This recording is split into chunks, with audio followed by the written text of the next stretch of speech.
Assalamu alaikum, lovely. Hope you are well. So today I'm going to be covering my own experience around money and how I'll just delete this because it's just popped up. How by me removing the blocks that I had, that was when I was able to really make peace with my business and manage money properly, because I wasn't managing money properly at all.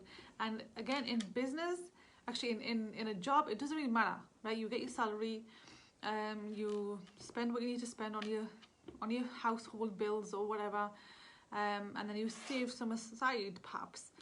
But in business, there's ingoings, there's outgoings, there's investments, there's all sorts. There's a bigger way of managing.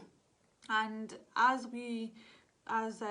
if you saw Nasheila's interview, you can go to your job, not feel great, but still, get paid. As long as you do the tasks, as long as you do what you're supposed to do at work, you will still get paid at the end of the day, end of the month, right? Whereas in business, if you feel low, if you don't feel good about yourself, people don't even join you. People don't sign up to whatever you're selling. People don't buy your products. So when I obviously coming into business, you have to ask for money. You have to be okay with asking for money. You have to get rid of your blocks that suddenly come up when you're making the transition. So I want to share with you what were my blocks, and also that the enrollment to employee to entrepreneur is now open. And if you do want a one-to-one chat, or if you want to know more information, definitely reach out to me and message me. There's limited people to join, purely because there'll be one-to-ones inside that program, and obviously one-to-one takes time, right? So I need to book that and them times out. So if you do want to transition from employee to entrepreneur, you haven't really made that shift yet, you're kind of like stuck in the middle. You've got your job happening, but you really want to become self-employed or have your own business, and you haven't got the, shall I say, the internal resources yet, that courage, that faith, that leap of faith that you need, the confidence that you need, then this is for you, because this is mostly that we work on is around your mindset. Also strategy, but mostly around your mindset and making your transition, getting rid of those money blocks, those low self-worth stuff that's going on. So mine was that my biggest one was that men work, women don't work. That was my biggest one. I wrote it down. And this one came up when I was transitioning from affiliate marketing to coaching, and I was sabotaging. I wasn't prospecting properly, I wasn't marketing properly. I was really low, and I had no reason to be. It was just strange. I didn't realize until I had my time with my coach, and I realized, oh my gosh, yeah, that this belief has come up where I don't think I should be the main breadwinner. It should be my husband. And then I was stopping myself from taking my business to the next level, because I had this belief that men are supposed to work, not women.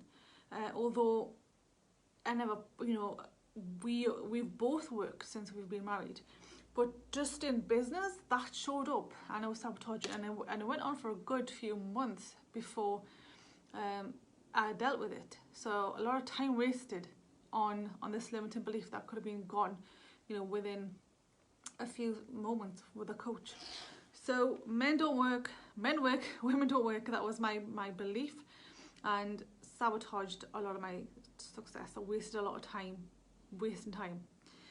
The second belief that I had, and this was a big one as well, is money was too big. I looked at money like as if it was this big, huge thing that I don't deserve, which kind of shows why I never used to really save money. I used to just spend it on things I don't even need. I remember going shopping every week and just buying stuff that I don't need, and it was a way of getting rid of it. And in business, when my shopping calmed down, I worked on myself, figured out that while I was shopping, it was giving me some comfort. It was retail therapy. When I found that comfort somewhere else, I didn't need to shop anymore. What I was doing was just giving money away, feeling guilty of holding on to money. Now, giving money away is okay, it's good, obviously, but it doesn't have to happen in a form of guilt. I don't need to feel guilty to give somebody money. You know, I could do it from a place of love, which I do now, right? Rather than, I don't deserve this money, it needs to go. I don't deserve it. It's not supposed to be with me. It's supposed to be with somebody else. And that stopped me from, again, doing my own personal goals that I wanted around, you know, my personal finances. So money was so high for me. It was above me. And I remember, and I mentioned this in the people that have watched the Employee to Entrepreneur Challenge, the 4-day challenge. If you do want access to that, just put 4 days and I'll tag you to the videos because they're still in the group. I remember my mum, when I used to go shopping with her, she used to always take one of us siblings because her English wasn't, you know, fluent. She couldn't read English, the prices. So she always wanted to make sure somebody's with her. So at this time I was with her, we went to this fruit shop and it was a fruit and veg shop. Fresh, you know, that's all they did, was fruit and veg. And I remember she wanted to buy a form of spinach and she just looked at the price tag, and this spinach apparently, you know, when it's in season it's less per bunch, when it's out of season it's more, and at this time, this day, it was more, like probably double the price what it would be. Still affordable. She didn't buy it. She said, well, how much is it? And I told her the price and she said, oh, it's too expensive, I'm not going to buy it today. And then just at that time, somebody heard her. Another lady walked past, and I remember she had this, you know, massive brown shawl on. And she just went and grabbed about 6 bunches of this spinach and actually said to my mum, like, so what if it's expensive? You want to eat it? We have to eat it, right? So for her, you know, her mindset was, it doesn't matter, I want to eat this thing, I'll just buy it. So she bought some, but my mum didn't. And, you know, and it was always, money was more than us, right? So, you know, in good intentions.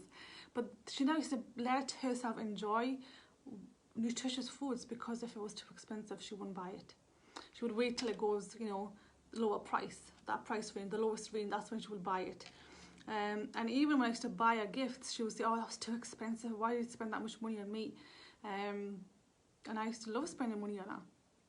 And I say that pattern a lot of my siblings as well, and that was same in me to some level, although I did spend a lot of money, but deep down I always thought money was so high.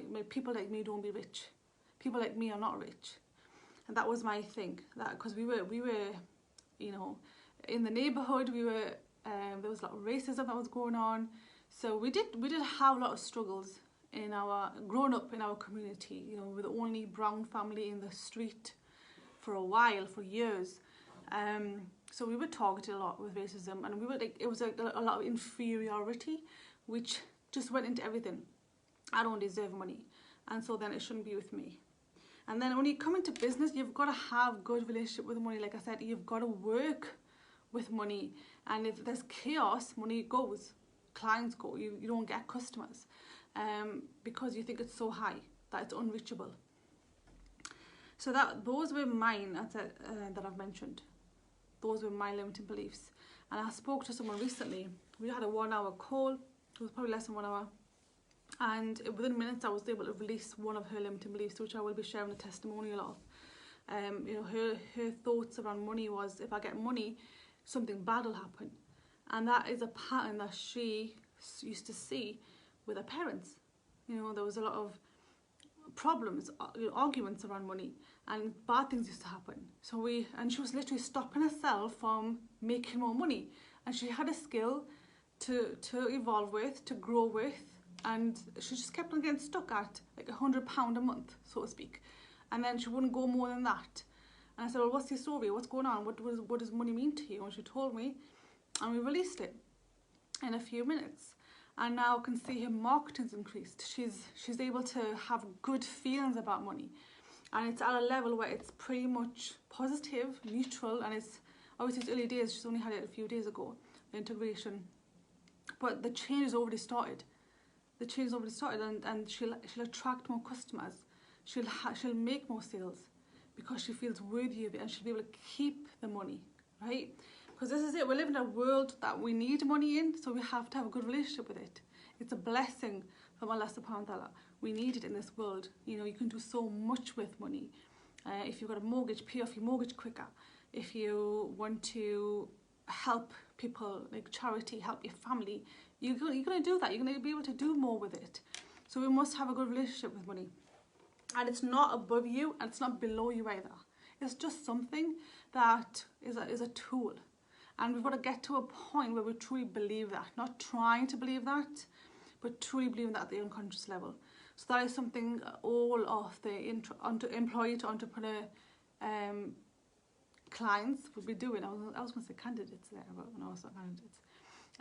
Clients will be doing. Making peace with money. Getting rid of those limiting beliefs around money. Thoughts around money. And accepting it and making peace with it, because that's where money grows. If you've got a good relationship with it, and it's a risk, it's a blessing from Allah subhanahu wa ta'ala, you will get more of it and keep it and let it flow through you. You'll be able to spend it and expect it'll come back to you, in another form.